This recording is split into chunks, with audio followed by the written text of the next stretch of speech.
स्वागत करता हूं। आज हम यहां पर अपना मोर्चा बनाकर बैठे हैं। ये अपना मोर्चा कौन है, यह सवाल आपके जहन में है। अपना मोर्चा 2017 में जो डॉक्टर सोनेलाल पटेल के नाम से संगठन बनाया गया था, अपना दल सोनेलाल से 10 वर्षों में जो लोग अलग हटे हैं, 27 में हम मिल रहे हैं, 27 के पहले यही अपना दल सोनेलाल है जिसको आज हमने मोर्चे के नाम दिया है। अपना दल सोनेलाल ही अपना मोर्चा है। अपना मोर्चा में अरविंद पटेल जी, बौद्ध अरविंद पटेल जी, चौधरी महेंद्र सिंह पटेल जी, धर्मराज पटेल जी, हेमंत चौधरी जी, बच्चा सिंह पटेल जी, अपना दल यू, अपना दल बलिहारी, छत्रपति शिवाजी फाउंडेशन, अपना दल का मूल कृषक संगठन किसान संघ, उसके अध्यक्ष चौधरी महेंद्र सिंह पटेल जी, ये सब वो लोग हैं। और हमारे साथ जो राष्ट्रीय महासचिव पार्टी के थे 17 में, जो लोग 17 में थे उसमें से एक आदमी को छोड़कर पूरे बुनियादी कार्यकर्ता, बुनियादी पदाधिकारी आज अपना मोर्चा में है। इसलिए हम आपसे निवेदन करने आए हैं कि हमको ही अपना दल सोनेलाल, हमको ही अपना दल बलिहारी पटेल समझा जाए। जी, आपने बताया कि 10 साल का ये लंबा सफर रहा, तो 10 साल में क्या रहा? 10 वर्ष तक हुई, कुछ 10 वर्ष तक नाराजगी रही? अभी भी हमारे दरवाजे वार्ता के लिए खुले हैं। इन्होंने कहा, अरविंद पटेल जी ने, ये उत्तर प्रदेश सरकार के आयोग के मेंबर भी थे बोर्ड के, इन्होंने सवाल किया कि चुनाव क्यों नहीं होता, तो उनका जवाब था कि पति ही अध्यक्ष रहेंगे, पति और पत्नी ही अध्यक्ष रहेंगे। संविधान में केवल अध्यक्ष की व्यवस्था थी, उन्होंने कार्यकारी अध्यक्ष बना दिया। हमने 2017 में जब चुनाव आयोग में अपना पंजीकरण कराया था, तो जवाहर पटेल कार्यकर्ता थे, हमारे साथी थे इन सबके, 20 साल संघर्ष वाले, उनको हमने अध्यक्ष चुना था। अनुप्रिया पटेल जी तब पार्टी में नहीं थी, लेकिन सोनेलाल पटेल की बेटी थी, तो उनको हमने अपना नायक, अपना नेता चुना कि आइए और आगे बढ़िए। 10 साल तक हम कार्यकर्ता उनकी सत्ता की डोली को खींचकर यहाँ लाए। इस बीच न उन्होंने हमारे नेता सोनेलाल पटेल, न इंजीनियर बलिहारी पटेल की हत्या की सीबीआई जांच की मांग की। कर सकती थी, गृह मंत्री जी उनका बड़ा सम्मान और बड़ा दुलार करते हैं, भारत के प्रधानमंत्री भी उनको बहुत सम्मान देते हैं। और अगर वो ये बात कहती तो आज डॉक्टर सोनेलाल पटेल के हत्यारे उत्तर प्रदेश की किसी जेल में होते हैं, ऐसा मेरा दावा है।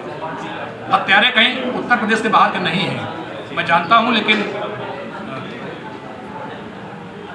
ऐसी स्थिति में 10 साल तक हमने उनसे सवाल जवाब किए।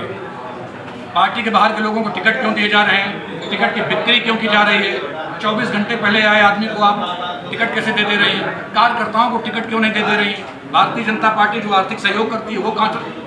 दुनिया के 100 सवाल किए, उनके झूठे जवाब मिले, भरोसा किया, 10 साल किया, 10 साल तक किया।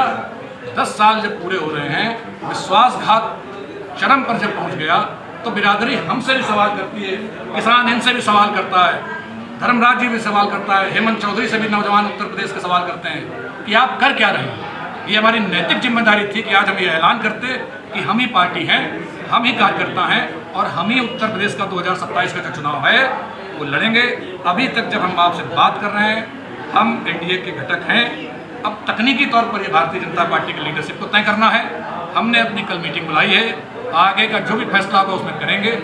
और कल शाम से ही नहीं, करीब 3 वर्ष से पार्टी के 9 से 10 विधायक हमारे साथ लगातार बातचीत कर रहे हैं, वो परेशान हैं और उन सबको भरोसे में लेने के बाद हमने ये मोर्चा खोला है। विधायकों का रूप क्या है, वो आपकी तरफ जाना चाह रहे हैं या वो अनुप्रिया पटेल के साथ हैं, क्या लग रहा है उनसे अभी तक, क्योंकि वो अहम भूमिका निभाएंगे? विधायकों की कोई अहम भूमिका नहीं है। 1.5 साल की सदन रह गया है, किसको टिकट मिलेगा किसको नहीं मिलेगा, वो टिकट के लिए परेशान है। विधायक इसलिए नहीं परेशान है, इसलिए हमारे संपर्क में नहीं है कि वो मंत्री बना दिए जाएंगे और विधानसभा का नया सत्र, मानसून सत्र आएगा तो ऐसा हो जाएगा ना। विधायक अपने अपमान को लेकर परेशान है, विधायक घुटन में है, विधायक ये चाहते हैं, उनको पता है कि टिकट की बिक्री होती है, उनको पता है कि पीछा का रिकॉर्ड ये है कि 4-4 कुर्मी विधायकों को पार्टी ने टिकट नहीं दिया, उनकी सीट तक भारतीय जनता पार्टी से नहीं मांगी। उनको यकीन नहीं है कि वो जिस सीट के विधायक हैं वो सीट भारतीय जनता पार्टी से अनुप्रिया पटेल जी और उनके पति मांगेंगे कि नहीं मांगेंगे, या वो सीट दोबारा बेच दी जाएगी, या उनको उस पर सीट पर नहीं दिया जाएगा। विधायक इसलिए हमारे समर्थन में है इसलिए हमारे साथ है। विधायक सत्ता के लिए हमारे साथ नहीं है, क्योंकि वो जानते हैं कि हम पैदल बैठे हैं। 27 में क्या होगा कि आप क्या बीजेपी के साथ ही चुनाव लड़ेंगे या कुछ सीटों की मांग करेंगे, क्या करेंगे? अभी 27 चुनाव आने वाला है, उसमें उसको लेकर क्या है? कल हम हमारे साथी बैठक करेंगे, इस पर हम लोग अभी रणनीति करेंगे और सबसे पहले अपनी बिरादरी के पास जाएंगे। मैं बीते 25 साल का मेरा एक शब्द मैंने लिखा, पढ़ा, बोला, मैंने बिरादरी शब्द का इस्तेमाल नहीं किया। मैं सर्व समाज का शुभचिंतक हूँ, पिछड़ों और वंचितों का सिंचक हूँ, लेकिन मैं कभी जाति की बात नहीं करता। लेकिन मैं आज जाति की बात ऐलान के साथ इसलिए कर रहा हूँ कि हमारे पुरखों ने जब ये पार्टी बनाई थी तो उन्होंने कहा था कुर्मी कुल में पैदा हुआ कोई एक आदमी उत्तर प्रदेश के मुख्यमंत्री पद पर बैठे हैं। उत्तर प्रदेश में एनडी तिवारी जी के बाद से लेकर अब तक हर बड़ी जाति का जिसका 12% और 10% वोट है, हर बड़ी जाति का आदमी उत्तर प्रदेश का मुख्यमंत्री बन चुका है। एनडी तिवारी के बाद से बाबू कल्याण सिंह तक, रामप्रकाश गुप्ता तक आप सोच सकते हैं। हमारी बिरादरी का आदमी, कुर्मी कौम में पैदा हुआ आदमी मुख्यमंत्री पद के कुर्सी के पास नहीं आया, और जिसको हम डोली पर चढ़ा लाए थे वो दगेबाज और विश्वासघाती निकले। इसलिए दुख के साथ आज हम अपना मोर्चा बनाकर बैठे हैं और जो भी यहाँ जाएंगे ये टेक्निकल विषय हृदय का रिश्ता है, और हो सकता है कि हमारे बाद कुछ और साथी बढ़े और लगातार बढ़ेंगे। तो देखिए 2027 के चुनाव में पता नहीं, हमसे सवाल पूछो, हम असली पार्टी हैं, हम असली सोनेलाल हैं, हम असली बलिहारी पटेल हैं। हम सब कार्यकर्ताओं के अंदर सोनेलाल जिन्ना है।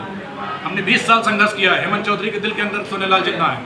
एक दामाद आकर हमारे खोपड़ी पर मतलब मूत्रदान करने लगेगा। तो क्या इंडिविजुअल अपना मोर्चा चुनाव लड़ेगा इस बार? आप गलत सवाल कर रहे हैं सरकार। मैंने हमसे कहा जब तक हम बैठे हैं, एनडीए के मेंबर हैं, भारतीय जनता पार्टी के लीडरशिप से हमारी बात होगी, हमने मिलने का समय मांगा है। कल हम अपनी पार्टी का फैसला करेंगे, हमारे साथियों से विचार करेंगे कि इनके मन में क्या है, इनके मन में क्या है।